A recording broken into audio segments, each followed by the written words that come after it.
मोक्ष का साधन बन जाएगा।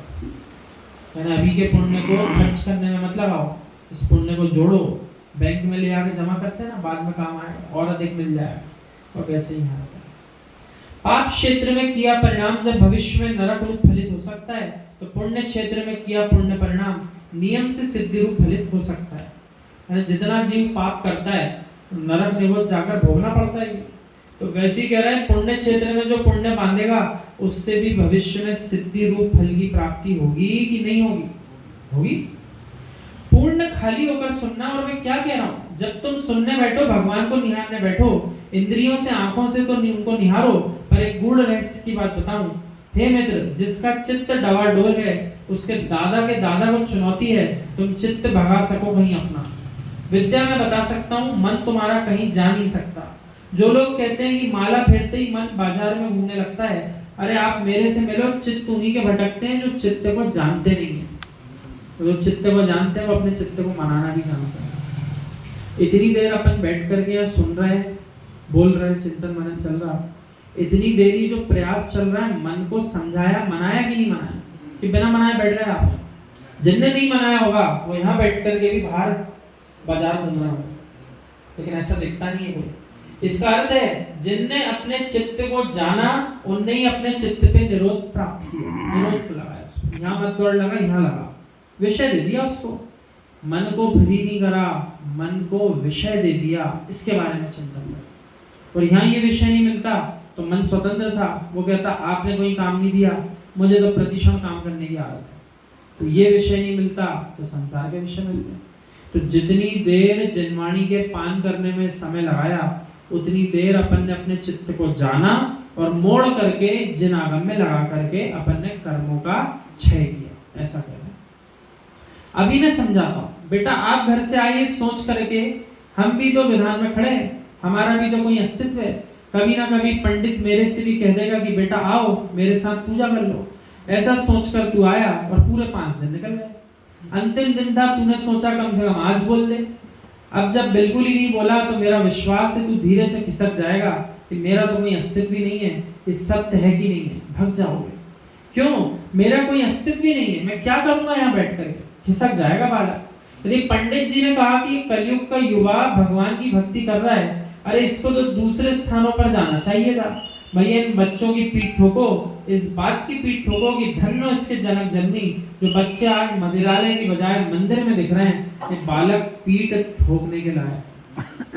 अभी महाराज जी का बिहार जबलपुर के क्षेत्र में चल रहा है संघ का, तीनों महाराज जी, निर्दोष सागर महाराज जी, निर्लोक सागर जी और निरुपम सागर जी, तीनों का संघ है। अभी जिस स्थान पर गए वहां पर निर्दोष सागर महाराज जी ने 3 दिन का वहां विधान आदि कार्यक्रम हुआ, इसका तब बिहार हुआ उनका। तो वहां अंतिम उपदेश ये दिया, आज सुबह की बात है, कल सुबह की। बोले जैसे ये परिवार के लोग अपने बालक बालिकाओं को महंगे महंगे स्थानों पर पढ़ने भेजते हैं, सारी व्यवस्था करते हैं, उसको ले जाने के लिए व्यवस्था कर रहे हैं, उसके अध्ययन करने के लिए महंगी महंगी जगह भेज रहे हैं, किताब कॉपी सब दिला रहा है, लैपटॉप मोबाइल। बोले जिन जैन परिवार के घर के बच्चे आपकी पाठशाला जो आप बोले वहां खोल रहे हो जबलपुर में नहीं आते हो, तो बोले आप उनके लिए व्यवस्था यहाँ तक कर देना कि भैया गाड़ी लगा दी, अब तो भेजना पड़ेगा आपको अपने बच्चे को, और दर्द उनके पिताजी से ले लेना। आप नहीं भेज पा रहे कोई बात नहीं, उन्हें बुलाने की व्यवस्था भी कर दी, अब भेजो, लेकिन भेजो। बोले जैसे आप जोर जबरदस्ती करके संसार में बड़े पद पे पहुंच जाओ उसके लिए क्या क्या प्रयास नहीं करते हो, ऐसे ही बोले जिन धर्म सिखाने के लिए सारे प्रयास करो। और हो उल्टा रहा है, सारे के सारे घर के लोग संसार के बड़े पद पे पहुंचाने का पूरा काम कर रहे हैं, लेकिन जैन धर्म सिखाने के लिए कोई काम नहीं चल रहा। इसलिए घर घर में कंदमूल का सेवन चल रहा है। तो यहाँ कह रहे हैं जो जैन प्रभु की वाणी सुनेगा वही जैन है, और भगवान के मात्र पूजा भक्ति दर्शन करके उनके विपरीत काम करोगे आप जैन ही नहीं हो। तो ये संस्कार कब से आएंगे? बाल्यपने से आएंगे। एक बार जीव खाता रहेगा फिर गए वृद्ध अवस्था में छोड़ूंगा, अब कुछ नहीं छूट रहा।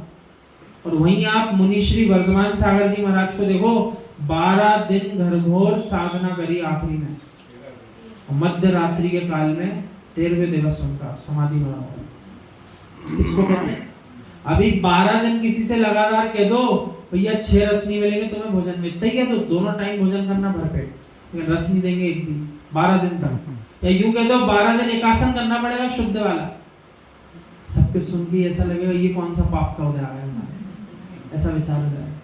लेकिन उन जीवों को देखो, कर्म से सब कुछ छोड़ा, चेतना से और अंत समय तक पुण्य को निहारो। हम तो उनका पुण्य देख रहे थे, जिस स्थान पर वे विराज रहे थे उसी कक्ष में जिनेन्द्र प्रभु की प्रतिमा भी लोगों ने वहां विराजमान कर दी ऊंचे आसन पर। क्यों? वहीं अभिषेक हो रहा, वहीं शांति धारा हो रही, वहीं पूरा संघ संबोधन कर रहा, वहीं श्रावक राज जो ज्ञानी है वो आकर के अभिषेक आदि क्रिया कर रहे, पूजा कर रहे। उनका पुण्य तो देखो, आंख खोल रहे सो भगवान देख रहे, बैठ रहे सो भगवान के दर्शन कर रहे, आंख बंद कर रहे सो खुद का अनुभव कर रहे। इससे सुंदर प्रसंग और किसी को क्या चाहिए? और साथ में पूरा मुनिराजों का संग, इसमें स्वयं के द्वारा घोषित आचार्य परमेष्ठी विद्यासागर जी महाराज। ऐसा पुण्य अपने अंतिम समय में आए, इसके लिए कितनी मेहनत करना पड़ेगी कि सबको ऐसे ही मिल जाएगा मौका, जैसा मुनि श्री वर्धमान सागर जी को मिल गया। कितना दुर्लभ कार्य हुआ, आप विचार करके देखो। और क्षेत्र कौन सा? तीर्थ क्षेत्र में विराजमान है, तीर्थ क्षेत्र में सिद्ध क्षेत्र है ना। आप बताओ, द्रव्य क्षेत्र काल भाव, इसमें से कौन सा विपरीत था? एक भी विपरीत नहीं दिख रहा प्रसंग। द्रव्य क्षेत्र काल भाव सब सहयोग कर रहे थे। किसके करेंगे? जिसने पूर्व में भी बहुत मेहनत करी, पुरुषार्थ जीवन, दोनों बातें थी, लेकिन थी उनके जीवन में ऐसी भावना भाव, अपन सबका भी अंतिम समय उनके जैसा निकल रहा। जैसे सुंदर वाक्य हो, बेटा आज से नियम कर ले, जिनालय में दिखना, मदिरालय वैश्यालय में कभी दिखाई मत देना। 9 बार नमोकार मंत्र पढ़ ले। जैसे एक पुरुष ने निर्णय लिया कि मुझे भी लोगों को देखना था, पर उसको किसी ने नहीं देखा, तो वो धीरे से खिसक गया। अब आइए अपने विषय पर, ये तो दृष्टांत था। मैंने कहा था तुम्हारे दादा के दादा को चुनौती है कि मन भाग सके। पंडित जी ने उसको बुलाकर बिठा दिया। थक भी रहा होगा तो उसको लग रहा होगा कि आज तो मैं वेदी के ऊपर बैठकर पूजा कर रहा हूँ, कितना सुंदर आनंद आ रहा है। माँ कह रही है बेटा चलो, तो मैं बोला बाद में आऊंगा मैं। हे जीव, मन क्यों भागता है? तुम मन को पहचानते नहीं हो, इसलिए बेचारा सोचता है जब मेरी कोई कीमत ही नहीं है तो मैं भाग जाता हूँ यहाँ से। और जो मन को जानता है तो मन भी कहता है अरे वाह कितनी कदर है मेरी, कितना सुंदर विषय दे रहे हैं मुझे विचार करने को, तो यहाँ वहाँ दौड़ नहीं लगाएगा। सभी सीधे बैठ जाओ, जैसे सामायिक करते हो वैसे बैठ जाओ। अभी प्रयोग करता हूँ। मन कैसे भागता है? सिद्धोहम, मैं जीव हूँ। हे जीव, तू मात्र इतना चिंतन कर ले, मैं जीव हूँ, मैं जी रहा हूँ, मैं जीव हूँ। अब तुम सोचो कि दुकान में कौन सी सामग्री कहाँ रखी है, मैं तो जीव हूँ। पंडित जी, मन कहीं जा नहीं सकता क्योंकि मैं जीव हूँ, ऐसा चिंतन चल रहा है।